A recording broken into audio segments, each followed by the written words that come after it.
Since the very beginning of Abdul Latif Jameel, being better every day has been a critical philosophy for success and is enshrined in our core brand value, improve. Today, this ethos is more relevant than ever and has been honed through our multi-decade relationship with Toyota in the deployment of Kaizen. We caught up with Fady and Hassan Jameel to explore their own views on why the Kaizen philosophy is so important at Abdul Latif Jameel. What was your first experience of Kaizen? Well, my grandfather really had a similar philosophy to Kaizen, which was continuous improvement. This is something very similar to what Kaizen is, something very similar to what TMC teaches us and has taught us, and an example which we follow as a family, something that's been baked in our culture, so to speak. And we continue to adapt and continue to improve with this philosophy as we go ahead. My first experience with Kaizen was quite humbling. I was studying in Japan and university in my late teens, and TMC decided to send me to the Altona plant in Melbourne, Australia. Back then we were importing the Camry to Saudi Arabia and other regions. The experience was one of the best I've ever had because it was the true essence of what Kaizen is, and that's manufacturing. I was quite young and inexperienced, but working with the engine and body parts and all these examples really gave me a true understanding of what it really was. So I spent, as Faisal mentioned, some time in Japan, and I worked in a division called the Domestic Kaizen Division. And I was actually the first non-Japanese to work in that division because it was only focused on domestic operations and domestic dealers. So what we used to do is we used to work with different dealer service operations. We used to work supply chain projects. We used to work in factories on production line on Kaizen projects and how to improve a process. We worked on a production line. It was actually a used car cleaning operation. You know, they clean the cars, you know, and then there's a production line. And we did what's called Yamazumi. Yamazumi is basically where you stand in front of a mechanic or a technician or an operator, and basically with a stopwatch, from the morning, from 9 a.m. to 5 p.m., you're clicking every single thing he's doing, he or she are doing, every single thing. And, you know, they start operation 9 o'clock, they go to get a towel, okay. They went for 30 seconds even to get a towel. They go to get a tool from their colleague, okay. They spent about a minute to get that tool. They go to the washroom. Again, they went to the washroom. Everything. We monitor every single thing. I didn't understand why we were doing this. It was very strange for me. At the end of the day, even the end of a few days after we do every single thing on an Excel sheet. I went to my boss, and at the time I said to him, okay, what's the purpose of this? You know, I didn't understand. Why are we doing this? He said, did you measure any muda, which is waste of time? I said, well, not really. He went, you know, to the washroom. He said, no, the washroom is his personal time. It's fine. It's not muda. He has to go to the washroom. I said, okay, he went to get a tool from the tool shed, for example. He went to get a towel to clean his hand or something. Great. Can you improve that? How much time did he use? I said, he wasted maybe 1 minute. He said, wonderful. 1 minute, that's great. I said, why is 1 minute great? It's 1 minute for one guy. He said, can you make it 30 seconds? I said, yeah, I can make it 30 seconds. We just put a tool next to him and he doesn't have to go anymore. He said, wonderful, that's so great. And he was so happy. And I didn't understand what's 1 minute or 30 seconds or this little time. But he explained to me, he said to me, imagine this is just 30 seconds you're saving here, or whatever, 1 minute or 2 minutes or 3 minutes.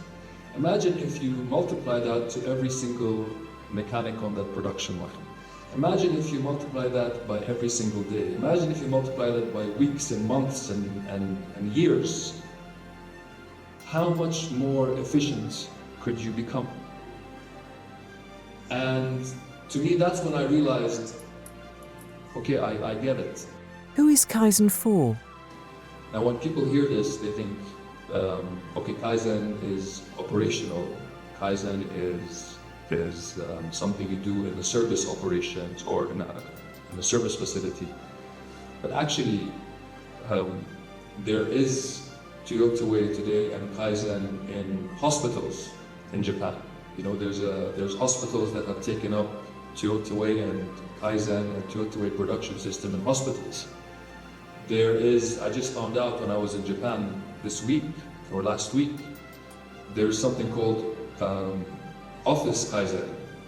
Office Kaizen. There's actually a department in Toyota that has about 50 people, 40, 50 people who focus on Office Kaizen and how does data move, how does data come, how do you organize yourself. So Kaizen is not something that is just for a production line or for service mechanics or for a technician. It can really be, I believe, you know, and it can really be implemented anywhere and everywhere. It's really interesting to note that Kaizen doesn't only apply to front-level employees or our colleagues who just joined us.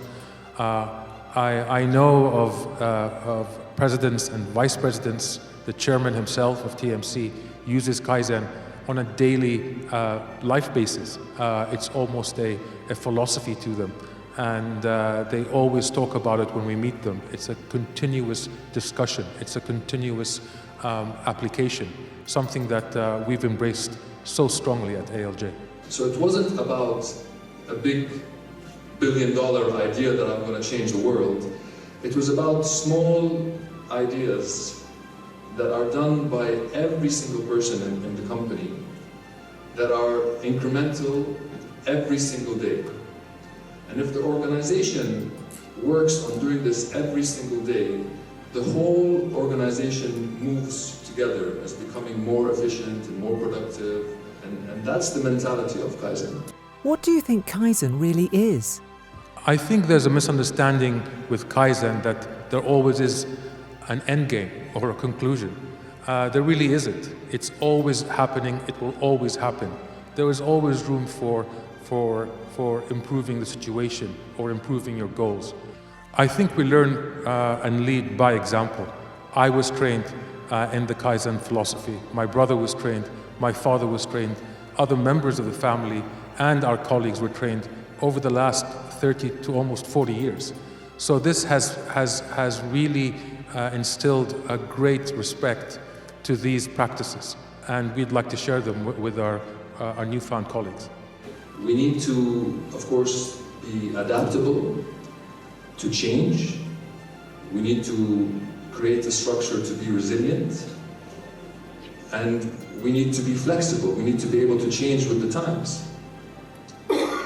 Most importantly is we need to be one team. This culture is really something to embrace because it works so well, and it's extremely fulfilling. Something that I found, and my brother and my father have found quite amazing. Kaizen is not about processes or spreadsheets or filling out forms. It's really applying yourself. It's really allowing others to apply themselves. This is the beauty of it. And once that idea becomes part of what you do, it becomes actually quite easy and something you would want to do and want to use as a tool in your everyday life in business. What are the key success factors for Kaizen? It's about every single person being empowered. It's about every single person being able to make a change, even if it's a very, very small change. I see it really as these are all great opportunities. These are all great opportunities for us to start rethinking and relooking how we do business. What do you expect of associates in leadership positions on Kaizen? I think from experience, the key factor would be humility. Another factor would be respect for our colleagues across the board. These two things are, we hold very, very dear. We hold very, very, in very high regard. I think it's important for leaders to be very open and very understanding, at the same time allowing people to experiment, allowing people to fail, and really joining in the conversation and listening. Leaders coaching is quite key. It's important for them to understand exactly what the problems are, but also what the conclusions can be. But solving together is more important than just addressing the issue individually. We need to communicate, we need to share, we need to unify each other, and I think that's going to be the main foundation for us to look at this new world that we look at today. So within the Kaizen journey, I think leaders should be showing their best practices as examples, and that could be things that have worked, but also things that haven't worked, and how they've gone and solved these issues. Not a perfect company, but we're aspiring, to always improve, no matter where we are. I think it's our responsibility collectively as leaders is to communicate and say, okay, how can we do this better? I want to talk to you, I want to tell you, and everybody, and all the leaders, including myself, including Faisal, will listen to you. Will say, the way you're doing this in this company, it doesn't really apply, or the way you're doing this in this company, it applies, but we want to change. It doesn't matter, we can have that conversation. I think it's important to have the Kaizen marathons, something that we've been doing for a long time. It gives a spirit of the group working together and feeling part of the team. I think that's very key. It's very important that we celebrate our colleagues' achievements together. It's a team effort, and that's how we operate at Abdul Latif Jameel.